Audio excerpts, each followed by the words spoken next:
So now let's see how we can stabilize a shaky video footage inside of Filmora. So in order to do that, first of all, you can see that I have a video clip, and if I were to bring that onto my timeline right here and click on the play button, you can see that the footage is very shaky. So of course, like if the footage is smooth right from the bat, it's much more easier. But in order to correct these kind of errors, you can use the stabilization feature inside of Filmora. And to access it, you can right click on the footage right here, and then you can click on stabilization.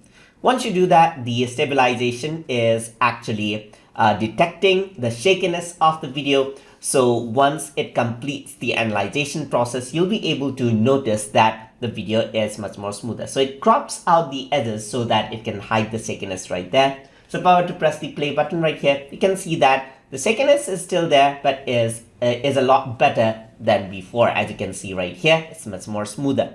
You can go ahead, and if you were to reduce it to 0, then it goes back onto the default right there. You can go ahead and then increase out the cropness level so that the shakiness is actually reduced by a lot, as you can see right there.